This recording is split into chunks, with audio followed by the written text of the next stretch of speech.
नमस्कार दोस्तों, H tutor academy के इस ऑनलाइन प्लेटफॉर्म पर आपका मैं मोनू सर हार्दिक अभिनंदन करता हूं। और आज हमारी जो क्लास होगी राजस्थान हिस्ट्री की हम क्लास लेंगे। आप सभी अच्छी प्रिपरेशन कर रहे हो।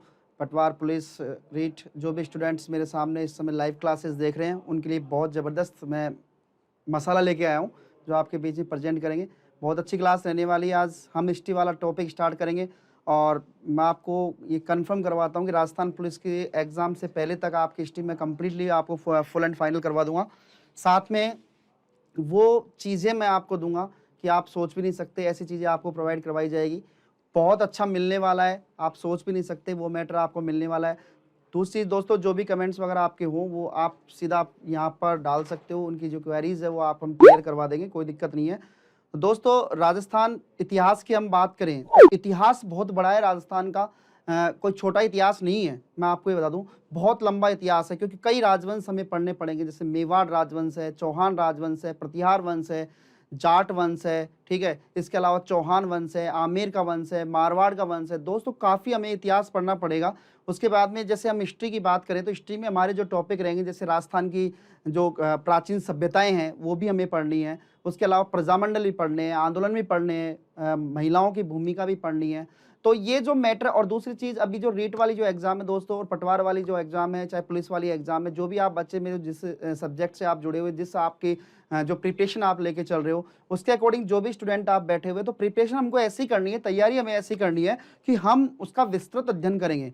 तो शॉर्ट एंड स्वीट में पढ़ने वाली चीज़ें अक्सर वैसी होती हैं कि आदमी शॉर्ट टर्म के लिए उसको, जैसे वो गजनी में देखा होगा ना, आप कुछ समय के लिए याद रहता है, शॉर्ट में लिखता है कि ये यहाँ, तो वो चीज़ें वहाँ तक सीमित रहती है। हमें पढ़ना है लंबा और हमें याद करना है लंबा, ना कि हमें ये रखना है कि शॉर्ट टर्म के लिए याद रखना है, बाद में खत्म। और दोस्तों, आपको पता है जो भी जो प्रश्न आते हैं आजकल एग्जाम में ऐसे डीप आते हैं कि स्टूडेंट सोचता है कि ये कहाँ से उठा के दे दिया। मैं मेरा पूरा प्रयास, जो मेरी नॉलेज, जो मेरी जानकारी है, मैं वहां से भी बेहतरीन आपको देने का प्रयास करूंगा, बशर्ते आपका सहयोग और आपका प्यार मेरे साथ बना रहे। और दोस्तों, आज की जो हमारी क्लास होगी वो क्लास हम हिस्ट्री की क्लास लेके चलेंगे और हिस्ट्री की क्लास में जो हमारा टॉपिक होगा दोस्तों वो होगा हमारा आज का मेवाड़ का इतिहास। दोस्तों, टॉपिक को आपने सबने इसको देखा होगा कि जो टॉपिक हम पढ़ते हैं उस टॉपिक की हम बात करें, जो हमारा टॉपिक है मेवाड़ का इतिहास। मेवाड़ का इतिहास दोस्तों, ये सबसे इंपॉर्टेंट चीज है। मेवाड़ का इतिहास देखो, बहुत शासक हुए हैं इसमें। मेवाड़ के इतिहास में हम बात करें तो बहुत शासक हुए हैं दोस्तों। अगर हम नॉर्मली बात करें, क्योंकि इसकी दो शाखाएं बटी थी, एक तो जो गुहिल शाखा थी, स्टार्टिंग की जो शाखा थी वो मेवाड़ की गुहिल शाखा थी। मैं सिर्फ आपको एक सामान्य परिचय दे रहा हूं पहले, उसके बाद हम एक एक चीज को पढ़ेंगे। तो इसकी जो शाखाएं थी उस फर्क कुछ नहीं था। पहली जो स्टार्टिंग शाखा रही वो रही थी गुहिल शाखा से, ठीक है। उसके बाद में जो शाखा इसी की निकली वो शाखा थी सिसोदिया। हालांकि थे इसी में से, ये कोई अलग नहीं थे। अगर मैं बात करूं यहाँ पर गुहिल शाखा से बात करें तो अगर हम बात करते हैं तो उसमें कुछ शासक, जैसे हम बात करें स्पेशली कुछ शासकों के नाम हम दिमाग में लाएं तो जैसे शिलादित्य हुआ, शिलादित्य के बाद में गोहिलादित्य हुआ, उसके बाद में नागादित्य हुआ, महेंद्र राज हुआ, उसके बाद में बप्पा रावल हुआ, बप्पा रावल के बाद में शिलादित्य हुआ, फिर उसके बाद में अलट हुआ, अलट के बाद में शक्ति कुमार हुआ, शक्ति कुमार के बाद में क्षेम सिंह हुआ, क्षेम सिंह के बाद में सामंत सिंह हुआ, सामंत सिंह के बाद जैत्र सिंह हुआ, जैत्र सिंह के बाद उदय सिंह हुआ, उदय सिंह के बाद में फिर समर सिंह हुआ, उसके बाद में रतन सिंह हुआ। रतन सिंह जो आपको पता है पद्मनी वाला, रतन सिंह तक जो शाखा रही वो शाखा रही थी गुहिल शाखा। फिर रतन सिंह से आगे जो चला हम्मीर रहा, हम्मीर के बाद में खेता रहा, खेता के बाद में लाखा, लाखा के बाद में मोकल, मोकल के बाद में कुंभा, कुंभा के बाद में ऊदा, ठीक है, ऊदा के बाद में रायमल, रायमल के बाद में सांगा, सांगा के बाद में रतन सिंह, रतन सिंह के बाद में उदय सिंह, उदय सिंह के बाद में हमने बात करें प्रताप की, प्रताप के बाद में कुछ क्षण के लिए जगमाल, उसके बाद में अगर बात करें आगे जगमाल के बाद में अमर सिंह, ठीक है, प्रताप जगमाल अमर सिंह, अमर सिंह के बाद में हम चले वापस से करण सिंह, फिर जगत सिंह, ठीक है, उसके बाद में राय सिंह, राय सिंह के बाद में फिर बात करें हम तो आपको पता है कि इसी क्रम में हम शासकों को पढ़ते रहे तो जगत सिंह सेकंड हो जाएगा, फिर उसके बाद में संग्राम सिंह हो जाएगा, संग्राम से अमर सिंह सेकंड, संग्राम सिंह सेकंड। तो एक लंबी कहानी है, बहुत पढ़ना है हमें, लेकिन पढ़ना इस तरीके से है कि हमारा कोई भी प्रश्न एग्जाम से बाहर नहीं जाना चाहिए। मैं आपको ये विश्वास दिलाता हूं कि आपको जो भी प्रश्न मैं कराऊंगा, जो भी चीजें मैं पढ़ाऊंगा, आपकी बहुत शानदार होने वाली है और बहुत मजा आने वाला है आपको। और आपको इतना विश्वास दिला रहा हूं कि आपको पढ़ते पढ़ते सारी चीज याद हो जाएंगी। तो दोस्तों सबसे पहले हमने बात की मेवाड़ के इतिहास की, मैं आपको बात कर रहा था कि हम पढ़ेंगे क्या मेवाड़ का इतिहास। लेकिन सबसे पहले एक चीज जहन में होनी चाहिए कि मेवाड़ कहाँ है। दोस्तों राजस्थान के एकीकरण के समय हमारी जो रियासतें थी वो 19 रियासतें थी। उन 19 रियासतों का मैं परिचय देता हूं आपको कि ये रियासत किस किस वंश से संबंधित थी। ठीक है, तो सबसे पहले हम बात करते हैं कि राजस्थान की रियासतें, राजस्थान की रियासतें और उनके वंश कौन कौन से थे। सबसे पहले हम इनकी बात कर लेते हैं कि राजस्थान की जो रियासतें थी उनके वंश कौन कौन से थे, कि उस समय उस वंश में कौन सा वंश चल रहा था। जैसे आमेर रियासत थी तो कौन सा वंश था, तो ये इनके बारे में हम बात कर लेते हैं। दोस्तों मैं यहाँ पर अगर सबसे पहले बात करता हूँ यहाँ पर जैसे मेवाड़ की। अगर हम बात करते हैं मेवाड़ की, तो मेवाड़ में आपको पता है यहाँ पर था गुहिल वंश, क्योंकि शाखा यहीं से स्टार्ट हुई है। इनको गुहिल या सिसोदिया वंश भी हम कह सकते हैं, सिसोदिया। तो मेवाड़ की जो थी इसमें कौन थे, गुहिल या सिसोदिया थे। अगर मैं बात करूं यहीं से मारवाड़ की, बात करूं, मारवाड़ में मैं बात करूं, बीकानेर की भी बात करूं मैं, यहीं पर मैं बात करूं किशनगढ़ जो रियासत थी। मारवाड़ मीन्स जोधपुर आप कर सकते हो, ठीक है। मारवाड़ है, बीकानेर है, किशनगढ़ है, ये जो तीनों रियासत थी, इन तीनों रियासतों में जो राजवंश था वो था दोस्तों राठौड़ों का। ठीक है, मेवाड़ जो रियासत थी उस रियासत में जो राजवंश था वो राजवंश किसका था, गुहिल या सिसोदिया वंश का था। मारवाड़ है, बीकानेर है, किशनगढ़ है, इसमें जो रियासत थी, इन रियासतों में जो राजवंश था वो किसका था, राठौड़ का। अगर मैं इसी क्रम में बात करें, हम इसी क्रम में आगे बढ़ते रहें, तो देखो आगे आमेर रियासत थी। ठीक है, आमेर मीन्स जयपुर। तो यहां पर दोस्तों आपको पता है जो वंश था वो कौन सा था, कछवा वंश। ठीक है, अगर मैं बात करूं अलवर की, अलवर रियासत थी, तो अलवर रियासत में जो वंश था वो दोस्त था नरू का वंश। कौन सा वंश था दोस्तों, नरू का वंश। अगर इसी क्रम में हम बात करें, यहां पर अगर हम आगे आगे चल के बात करें कि जो और एक बार आप इसका स्क्रीनशॉट ले लो ताकि आपको कंफर्म याद करने में भी आसानी रहे। तो देखो दोस्तों पहले मेवाड़ वंश में जो मेवाड़ रियासत थी, मेवाड़ या उदयपुर इसको बोल सकते हैं, उसमें गुहिल या सिसोदिया वंश का शासन था। मारवाड़, बीकानेर, किशनगढ़, इनमें हमने बात की तो इसमें राठौड़ वंश का था। आमेर, जयपुर, इसमें जो कछवा वंश का था। और अलवर में, अलवर वाली की जो मैंने बात की, अलवर में था किसका, नरू का वंश का था। तो ये एक बार आप इसका स्क्रीनशॉट ले सकते हो।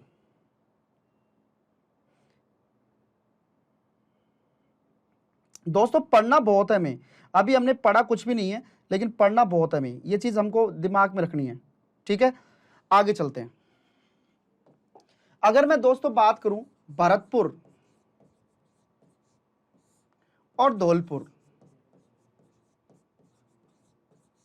अगर हम बात करेंगे भरतपुर और धौलपुर रियासत थी तो इनमें कौन से वंश का शासन था, तो यहां पर ध्यान रखना, यहां पर था जाट वंश। कौन से वंश का शासन था दोस्तों, यहां पर था जाट वंश का शासन था। मैं अगर बात करूं आपको कि टोंक, तो टोंक में था मुस्लिम। ठीक है, टोंक में क्या, कौन सी रियासत थी, मुस्लिम रियासत थी। टोंक एकमात्र ऐसी रियासत थी जो कैसी रियासत रही थी, मुस्लिम रियासत रही थी। टोंक के बारे में हमने बात की, भरतपुर के बारे में हमने बात की, धौलपुर के बारे में हमने बात की कि भरतपुर धौलपुर जो थे वो जाट वंश से संबंध थे, टोंक थे वो मुस्लिम थे। अगर मैं बात करूं यहां पर जैसलमेर की, और यहीं पर बात करूं मैं करौली की, तो दोस्तों एक चीज ध्यान रखना, इन दोनों के अंदर यादव वंश था। कौन सा वंश था दोस्तों, यादव वंश था।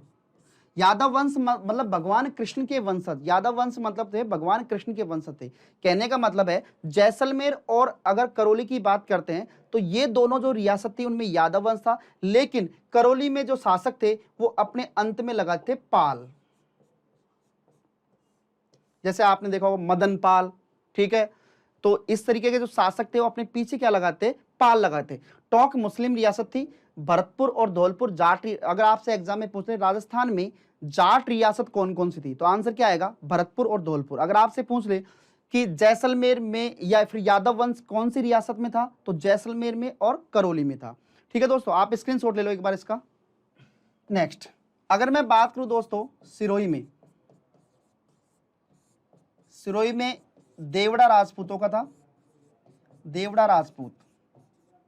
अगर हम बात करें कोटा रियासत की, अगर हम बात करें बूंदी रियासत की, तो दोस्तों ध्यान रखना ये हाड़ा वंश था, इसमें चौहानों से संबंधित है। और वंश कौन सा था दोस्तों? इसमें हाड़ा वंश था। ठीक है, तो वंश कौन सा था? इसमें हाड़ा वंश था। तो कोटा और बूंदी था, उसमें कौन सा वंश था? हाड़ा।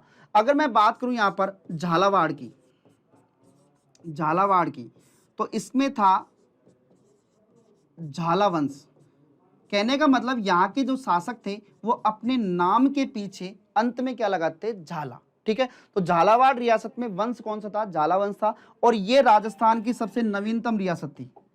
राजस्थान की सबसे नवीनतम रियासत रही थी।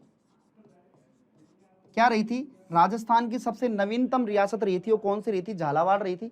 ठीक है, तो झालावाड़ राजस्थान की सबसे नवीनतम रियासत 1838 में इसकी स्थापना की गई थी। ठीक है, इसके बारे में हम विस्तृत चर्चा करेंगे जब हम एकीकरण वाला पार्ट पढ़ेंगे। तो वैसे आप समझ लो राजस्थान की सबसे नवीनतम रियासत थी, वो कौन सी थी? झालावाड़ थी। ठीक है, इसके बारे में आप ध्यान रखना। राजस्थान की सबसे नवीनतम रियासत झालावाड़ आपकी हो चुकी है। ठीक है दोस्तों, तो ये आप एक बार इनका स्क्रीनशॉट ले लो। तो ये मैंने आपको रियासतें बताई हैं और इन रियासतों के आधार पर हमने बात की कि ये रियासतों में इस तरीके कुछ वंश बसे हुए थे और ये जो वंश थे वो बड़े इंपॉर्टेंट थे और ये जो वंश थे वो सारे के सारे वंश आपके लिए क्या रहेंगे? इंपॉर्टेंट रहेंगे। तो दोस्तों हमारी जो कहानी थी, हमारी कहानी थी मेवाड़ वंश की। अब पढ़ना आपको क्या है? मेवाड़ वंश। हमारी जो कहानी है मुख्यतः किसकी है? मेवाड़ का इतिहास पढ़ रहे हैं हम, मेवाड़ वंश पढ़ रहे हैं। तो दोस्तों मैं आपको चीज बता दूं, सबसे पहले तो हमें वो क्षेत्र मालूम होना चाहिए कि मेवाड़ क्षेत्र आखिरकार है कहां पे। तो दोस्तों सबसे पहले हम उस क्षेत्र के बारे में बात करेंगे कि वो मेवाड़ क्षेत्र जो है वो कहां पर है। दोस्तों ये हमारा राजस्थान है और राजस्थान में मैं बात करूं, यहां पर दोस्तों हमारा एक जिला है जिसका नाम है राजसमंद। यहां पर दोस्तों हमारा एक जिला है जिसका नाम है चित्तौड़गढ़। यहां पर एक हमारा जिला है जिसका नाम है उदयपुर और यहां पर एक जिला है जिसका नाम है भीलवाड़ा। दोस्तों ये जो वाला पार्ट है ना, ये सारा क्या है? मेवाड़ है। ठीक है, तो मेवाड़ की हम बात करें कि मेवाड़ जो है, मेवाड़ के अंदर कौन कौन से जिले आते हैं? कई बार एग्जाम में प्रश्न पूछ लिया जाता है कि निम्न में से कौन सा जिला मेवाड़ में नहीं आता। ठीक है, तो ध्यान रखना मेवाड़ के अंदर जो जिले आते हैं कौन कौन से आते हैं दोस्तों? एक तो आता है भीलवाड़ा, कुछ भाग आता है भीलवाड़ा का। ठीक है, एक आता है राजसमंद। क्या आता है? राजसमंद। एक आता है उदयपुर जो मुख्यतः है और एक आता है दोस्तों चित्तौड़गढ़। ठीक है, तो दोस्तों राजस्थान के मेवाड़ राजवंश के अगर हम जिलों की बात करते हैं तो हमारी ये 4 जिले हैं वो निकल कर आते हैं। कौन कौन से? भीलवाड़ा, राजसमंद, उदयपुर, चित्तौड़गढ़। ये सब किसके पार्ट हैं दोस्तों? मेवाड़ के। ये पहली चीज हमारे दिमाग में होनी चाहिए। अब दोस्तों ध्यान रखना, ये जो मेवाड़ है ना, इस पूरे का नाम क्या हो गया दोस्तों? मेवाड़।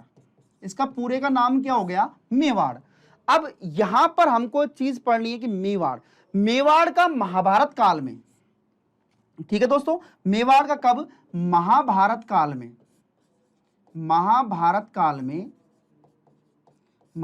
काल में ये सिवी जनपद का हिस्सा था। क्या नाम जाना जाता था? सिवी जनपद। महाभारत काल में इस मेवाड़ को किस नाम से जाना जाता था? सिवी जनपद। अर्थात उदयपुर को किस नाम से जाना जाता था? सिवी जनपद के नाम से जाना जाता था। और उस समय जो इसकी राजधानी रही थी दोस्तों, वो राजधानी रही थी मध्यमिका। राजधानी क्या रही थी? मध्यमिका, या इसको बोलते हैं नगरी। ठीक है, मतलब महाभारत काल में इस मेवाड़ क्षेत्र को किस नाम से जाना जाता था? सिवी जनपद के नाम से जाना जाता था। इसकी जो राजधानी थी वो राजधानी का नाम था मध्यमिका या नगरी। ठीक है, और इस मेवाड़ में जो जिले आते हैं वो कौन कौन से आते हैं? भीलवाड़ा, राजसमंद, उदयपुर, चित्तौड़गढ़। तो आराम से, कोई दिक्कत नहीं है, आप स्क्रीनशॉट लीजिए ताकि हम आगे क्लास लेके चलें। दोस्तों बहुत मजा आने वाला है, क्योंकि मैं आपको एक एक चीज, ऐसा नहीं कि आपको शॉर्ट एंड स्वीट में कोई चीज पढ़ा दें, आपको सारी चीज हम लेके चलेंगे ताकि आपको कोई दिक्कत नहीं आए। ठीक है दोस्तों, पढ़ क्या रहे हैं दोस्तों? मेवाड़ का इतिहास। पहली चीज तो ध्यान रखना दोस्तों, ये सबसे प्राचीन रियासत है। ठीक है, मेवाड़ सबसे प्राचीन रियासत है। राजस्थान की सबसे प्राचीन रियासत की बात करेंगे तो मेवाड़ है, और इसका इतिहास सबसे पुराना। जब प्राचीन रियासत होगी तो इसका इतिहास भी क्या होगा? पुराना होगा। अब दोस्तों मैंने आपको अभी थोड़ी देर पहले समझाया था कि ये हमारा राजस्थान हो गया, और ये वाला जो हमारा पार्ट हो गया वो क्या हो गया दोस्तों? वो हो गया हमारा मेवाड़।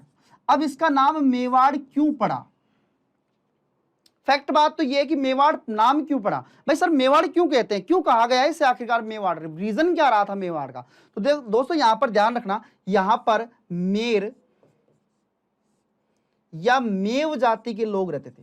मेव जाति के लोग, मेर या मेव जाति के लोगों की अधिकता थी, यहां पर अधिकता थी। इसलिए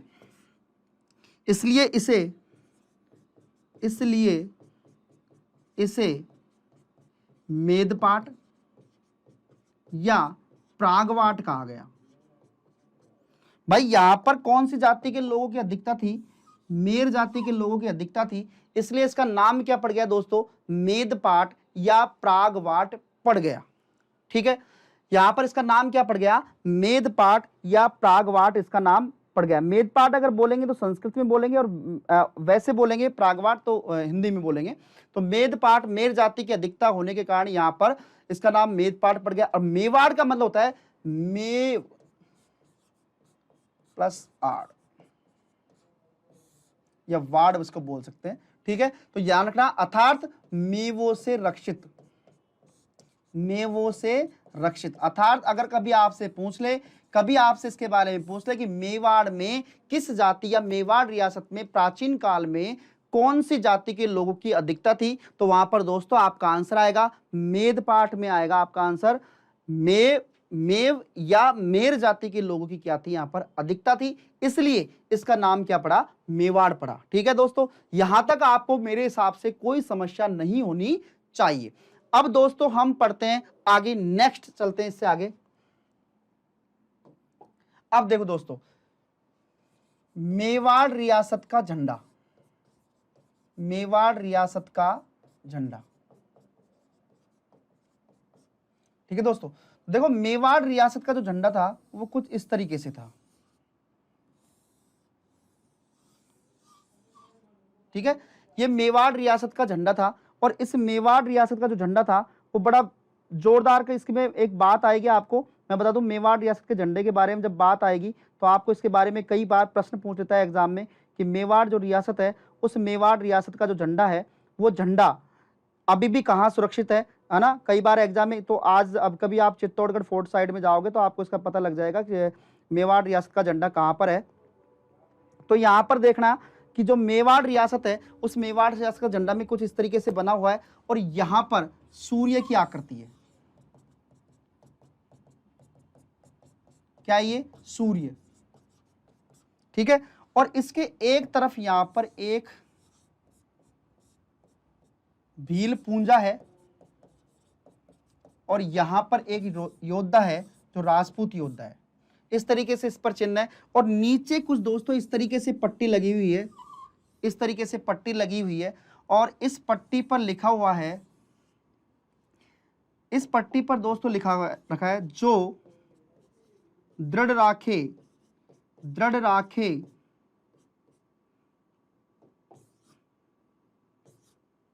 जो दृढ़ राखे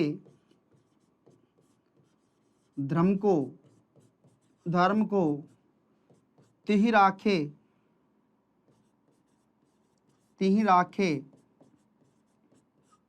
करतार। अर्थात जो धर्म की रक्षा करता है उसकी भगवान भी रक्षा करता है। तो ये जो मेवाड़ रियासत है इसका ये झंडा है, और ये झंडा ध्यान रखना, यहाँ पर ये मैंने बता दिया आपको कि यहाँ पर भील सेनापति पुंज है जो महाराणा प्रताप के समय में था, ठीक है, वहां का वो भील सेनापति का चित्र है, और एक साइड यहाँ पर एक राजपूत योद्धा है, और इस तरीके से इसके झंडे के ऊपर सूर्यवंश का सूर्य का चित्र है, ठीक है, और नीचे लिखा है जो दृढ़ राखे धर्म को तीन राखे किरतार। इस तरीके से ये जो झंडा है ये मेवाड़ रियासत का क्या है दोस्तों, झंडा है। अब हम बात करते हैं दोस्तों, नेक्स्ट क्रम में हम बात करते हैं उत्पत्ति, कि मेवाड़ रियासत की जो उत्पत्ति है, शासकों की उत्पत्ति कैसे हुई थी। तो इसके बारे में अलग अलग तथ्य दे रखे हैं दोस्तों, और उनको हमें पढ़ना है। तो कुछ एक तथ्य हैं, ज्यादा बड़े तथ्य नहीं है। इसमें था, एक का नाम सुना होगा आपने, अबुल फजल। एक का नाम है दोस्तों अबुल फजल। अबुल फजल ने बताया कि जो मेवाड़ रियासत के ना ये जो लोग हैं वो नौशेखा आदिल की संतान है, नौशेखा आदिल की संतान है।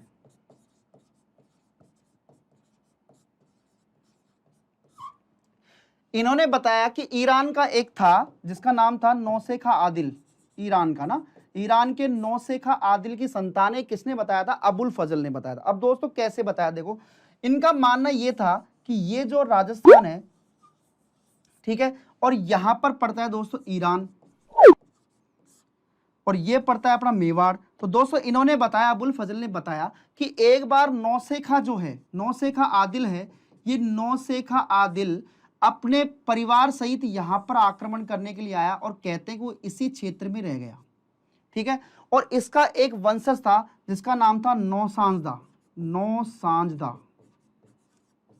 ठीक है, ये यहीं पर रह गया, और इसी के जो पुत्र पुत्री हुए वो आगे चलकर इस मेवाड़ रियासत के क्या रहे, शासक रहे। तो इनका मानना था, अबुल फजल का मानना था कि नौशेखा आदिल की संतान है। ये किसने माना था, ये अबुल फजल ने माना था। और दूसरा मैं बता दूं आपको, GH ओझा, जिसका नाम है गौरी शंकर हीरानंद ओझा, जिसका आप नाम पढ़ते हो खूब अच्छी तरीके से, इन्होंने बताया था कि ये जो मेवाड़ रियासत के जो शासक हैं, ये शासक क्या है, सूर्यवंशी हैं, सूर्यवंशी हैं। जबकि कर्नल जेम्स टोड की अगर मैं बात कर लूं, कि अगर कर्नल नॉर्मल है, इनका ध्यान रखना आप, कर्नल टोड ने बताया था इनको कि, कर्नल टोड ने इनको बताया था कि ये सब जो हैं ये वल्लभीपुर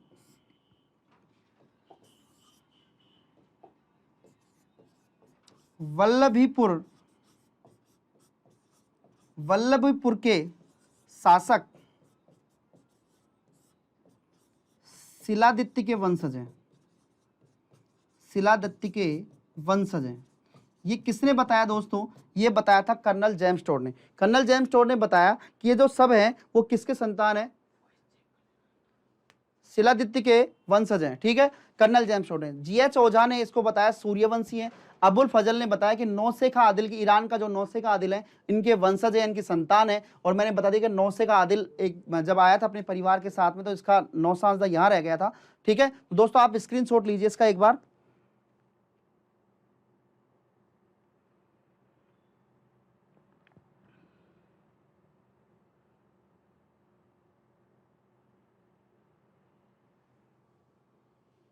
आगे देखते हैं। अब इनके बारे में सूर्यवंशी के प्रमाण की मैं बात करता हूं कि भाई ये सूर्यवंशी कैसे रहे, ये सूर्यवंशी के कहां प्रमाण हमें मिलते हैं, या सूर्यवंशी जातर कहां से हमें साक्ष्य मिले कि सूर्यवंशी कैसे हैं। देखो पहली चीज यहां समझ लो आप कि जो मेवाड़ के महाराणा है ना, मेवाड़ के महाराणा स्वयं को क्या मानते हैं, हिंदुआ सूरज, मतलब इनको क्या कहा है, हिंदुआ सूरज। अभी आप जैसे अपन पढ़ेंगे महाराणा प्रताप, हिंदुआ सूरज मेवाड़ रतन वो महाराणा प्रताप कटे, मायड़ थारो वो पूत कटे, वो एक लिंग दीवान कटे, मायड़ थारो वो पूत कटे, ठीक है। तो बहुत अच्छी कहानी आपको पढ़ेंगे हम। मेवाड़ के महाराणा हिंदुआ सूरज कहते हैं। दूसरा क्या है, सेकंड जो साक्ष्य हमने जो पढ़ा इसके बारे में, वो साक्ष्य ये है कि झंडे पर सूर्य की आकृति, सूर्य का चिन्ह, ठीक है। तीसरा जो हमने देखा कि बप्पा रावल बप्पा रावल ने सोने के सिक्के पर, सोने के सिक्कों पर सूर्यवंशी अंकित करवाया।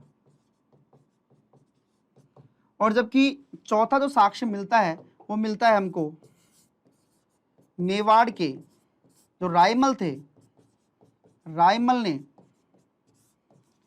ने भी अपने लेख में सूर्यवंशी बताया। क्या बताया? सूर्यवंशी बताया। अपने लेख में क्या बताया? सूर्यवंशी बताया। तो मेवाड़ के मारना ने हिंदुआ सूरज कहते हैं इनको। इनके झंडे पर सूर्य का चिन्ह जो हमने अभी जस्ट पढ़ा था, बप्पा रावल ने सोने के सिक्कों पर सूर्यवंश अंकित करवाया। और मेवाड़ के जो रायमल थे उन्होंने भी अपने लेख में सूर्यवंशी, अर्थात इनसे साबित होता है कि ये कौन थे? सूर्यवंशी थे। स्क्रीनशॉट ले लो आप।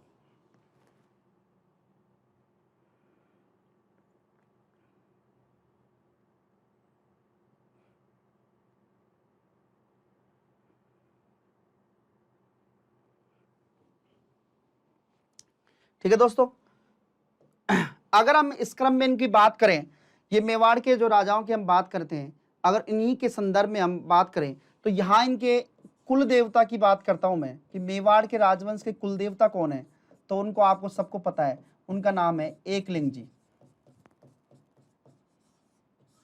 ठीक है दोस्तों, आपको सबको पता है एकलिंग जी, जो बप्पा रावल के बारे में आपने सुना होगा कि एकलिंग जी, बप्पा रावल, ठीक है, इसका स्पेशली आपने सुना होगा। अगर मैं बात करूं यहीं पर इनके आराध्य देवता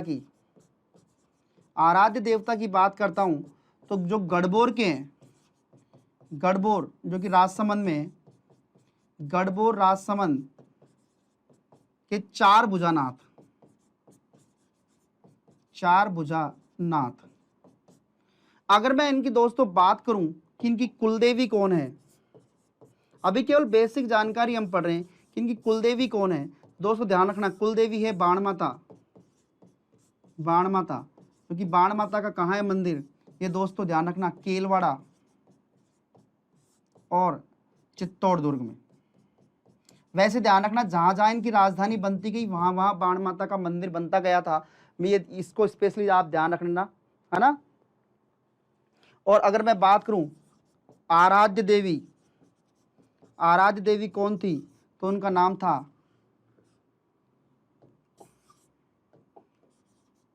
चार भुजा माता।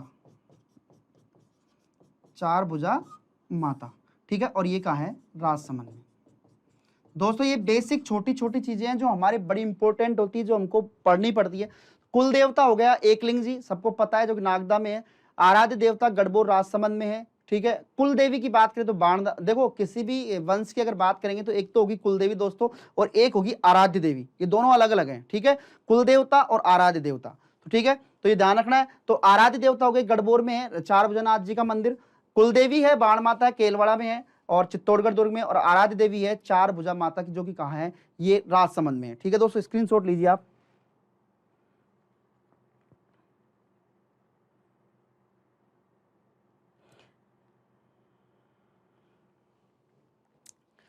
अब देखते दोस्तों इनकी मैं राजधानियों का क्रम पढ़ लेते हैं हम। राजधानियां, तो देखो सबसे पहली जो राजधानी रही थी, आपको पता है वो राजधानी रही थी नागदा। और ये नागदा राजधानी किसने बनाई थी? ये आपको पता है, ये एक तो बनाई थी बप्पा रावल ने। ठीक है, यहीं पर इसकी बात करते हैं, गोहिल ने भी इसको बनाई थी, गोहिलादित्य ने। तो यहां भी ध्यान रख लेना। दूसरी जो राजधानी रही दोस्तों, वो रही थी आहड़। और आहड़ जो राजधानी है वो बनाई थी, आपको सबको पता है, अल्हट ने। पढ़ेंगे हम, टेंशन मतलब आप सब एक एक चीज, लेकिन ये बेसिक चीज आपको याद जाएगी तो प्रश्न उठ के आ जाएगा आपके पास में। ठीक है, तीसरी जो राजधानी का क्रम रहा दोस्तों, वो राजधानी बनाई गई थी चित्तौड़गढ़। और चित्तौड़गढ़ जो राजधानी बनाने वाला शासक था उसका नाम था जैत्र सिंह। ध्यान रखना, तो सबसे पहली जो राजधानी रही थी वो नागदा रही थी। नागदा किसने बनाई थी? बप्पा रावल ने। बप्पा रावल गोहिल और ठीक है, आहड़ अलहट ने बनाई थी, और चित्तौड़गढ़ जो बनाई थी वो जैत्र सिंह ने बनाई थी।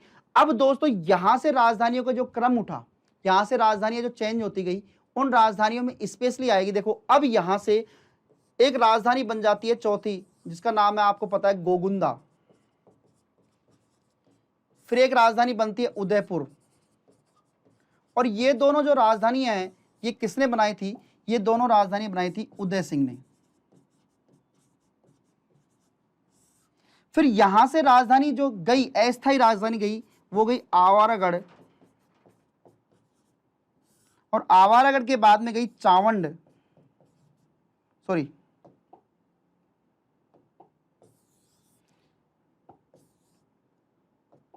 यहां से जो राजधानी गई वो गई कुंभलगढ़, कुंभलगढ़ से गई दोस्तों आवरागढ़, आवरागढ़ से गई दोस्तों चावंड। ये तीनों जो राजधानियां रही ये किसके बाद पास से गई? प्रताप के पास से, महाराणा प्रताप के पास से। तो ध्यान रखना, नागदा किसके शासनकाल में थी? बप्पा रावल के आहड़ अलट के समय। चित्तौड़गढ़ राजधानी बनने वाला जैत्र सिंह था। गोगुंदा और उदयपुर उदय सिंह ने बनाई थी। कुंभलगढ़ और आवरागढ़ और चावंड ये महाराणा प्रताप की थी। अब इसके बाद में क्या होता है दोस्तों, मुगलों की और मेवाड़ के जो वंश है उनके बीच में अमर सिंह के शासनकाल में संधि हो जाती है। ठीक है, अब संधि जब हो जाती है तो संधि होने के बाद में इनकी जो राजधानी है वो वापस राजधानी परिवर्तित होकर आ जाती है चित्तौड़गढ़, और चित्तौड़गढ़ को जो राजधानी बनाने वाला था उसका नाम था अमर सिंह।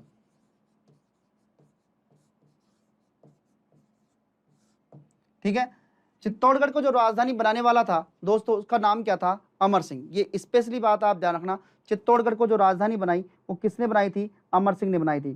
ठीक है, मेरे हिसाब से आपको यहां तक कोई दिक्कत नहीं आ रही होगी। ठीक है, और लास्ट में जो राजधानी सबको पता है कि उदयपुर, उदयपुर को जो राजधानी बनाई वो बनाई थी भीम सिंह ने। दोस्तों आप कंफ्यूज मत होना कभी भी आप प्रश्न के बारे में कि राजधानियां कहां कहां कब कब कैसे रही। तो नागदा बप्पा रावल या गोहिल, आहड़ अलहट ने, चित्तौड़गढ़ जैत्र सिंह ने, गोगुंदा उदयपुर उदय सिंह ने, कुंभलगढ़ आवरागढ़ और चावंड ये प्रताप ने बनाई थी, चित्तौड़गढ़ अमर सिंह ने और उदयपुर भीम सिंह ने। ठीक है दोस्तों, बहुत बड़ा इतिहास है, मजे में मत लेना, हल्के में मत लेना, हल्के में ले जाओगे तो उस दिन मारे जाओगे। ठीक है, तो पढ़ाई को ऐसे हल्के में मत लेना, लेकिन सीरियस भी मत लेना, ज्यादा सीरियस हो जाओगे तो भी कोई मजा नहीं है। ठीक है, अभी आप पढ़े जाओ, जब स्टार्ट होगा ना पूर्ण रूप से, जब ये स्टार्ट हो जाएगा तब और भी आपको क्या आएगा? मजा आएगा। स्क्रीनशॉट ले लो।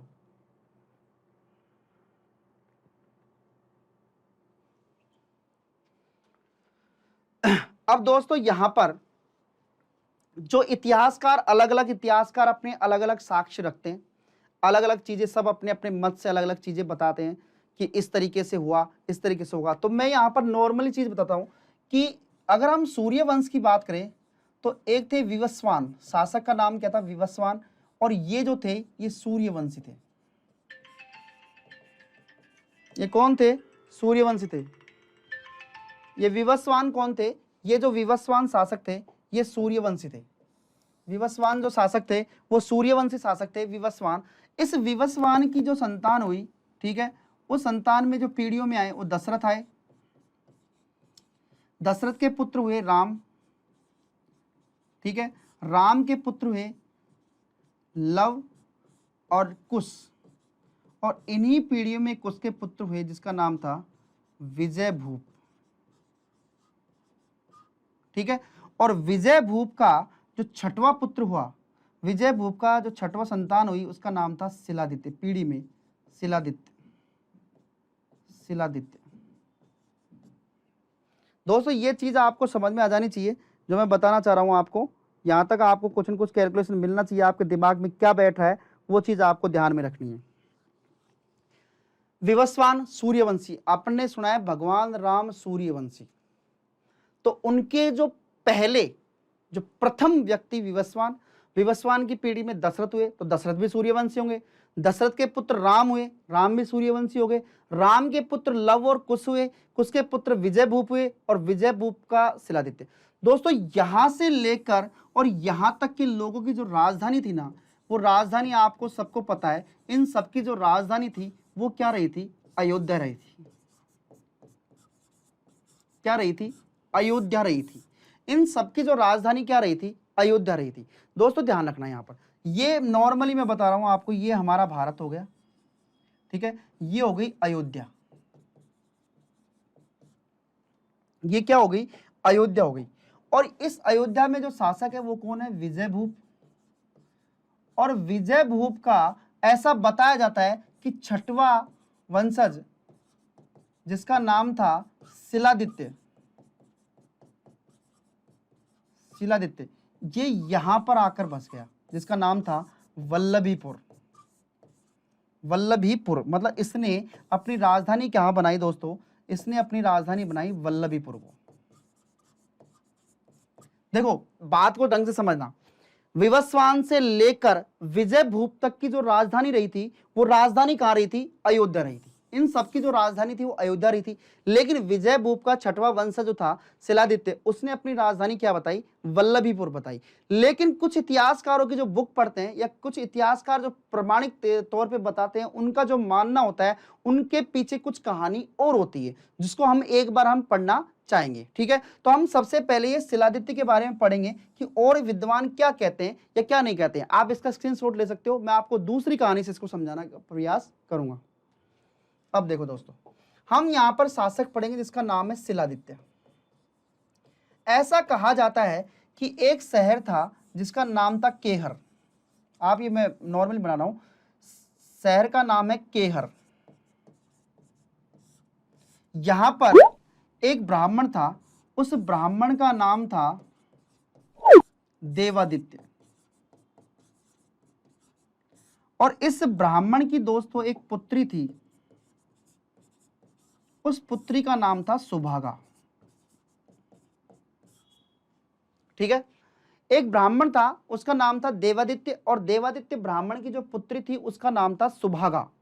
हुआ क्या, ये सुभागा जो थी ये सूर्य की तपस्या करती थी, भगवान सूर्य की तपस्या करती थी, या उनकी पूजा करती थी, या उनकी प्रार्थना करती थी, भगवान सूर्य की तपस्या करती थी।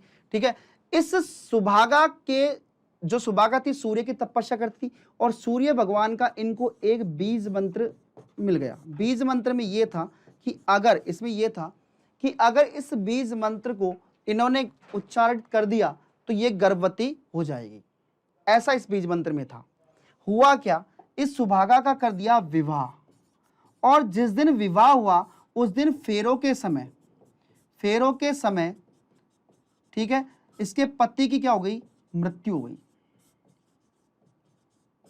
फेरों के समय ही फेरे हो गए थे, और सुभागा की पत्नी की वहीं मृत्यु हो गई। तो कहते हैं कि उस दौरान जब फेरों पे बैठी थी, उसी दौरान इसने इस बीज मंत्र का क्या कर दिया? जाप कर दिया। किसने? सुभागा ने। अब सुभागा गर्भवती होगी कि नहीं होगी? क्योंकि इस बीज मंत्र से सुभागा क्या हो गई? गर्भवती हो गई। सूर्य भगवान ने से दिया था कि तुमने मेरी तपस्या की है, जब भी तुम बीज मंत्र का उच्चारण करोगी तुम गर्भवती हो जाओगी। और इसने उच्चारण उस समय किया जब इसके विवाह हो रहा था। भाई अब तो शादी तो हो ही चुकी है, बच्चे तो होंगे ही, तो इसने फेरों के दौरान ही बीज मंत्र का उच्चारण कर दिया। लेकिन आपको पता है फेरों पे पति की मृत्यु हो गई। अब जैसे जैसे ये गर्भवती हुई, आपको पता है लोग बाग क्या कहेंगे, जिस लड़की का पति अगर मरी जाए फेरों के समय, तो लोग बागों की क्या निंदा रहती है, क्या सोच रहती है। तो सबने इस पे उंगली उठाने का प्रयास करने का प्रयास किया। तो उससे पहले ही इस ब्राह्मण देवादित्य ने दिमाग लगा लिया कि अगर इस तरीके से मेरी पुत्री रही तो लोग बाग इस पर क्या करेंगे, अलग अलग तरीके के मन में वो रखेंगे कि ये बदचलन है, या फिर कई प्रकार की उंगली उठाएंगे। तो अपने इज्जत के डर से ये अपनी पुत्री को जो थी सुभागा को, इसको यहां से अपने रिश्तेदार थे वहां पर इसको भेज दिया वल्लभीपुर। किसको भेज दिया वल्लभीपुर? सुहागा को, सुभागा को। ठीक है, किसको भेज दिया दोस्तों?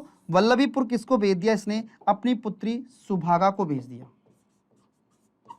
और यहां सुभागा किसे एक पुत्र हुआ।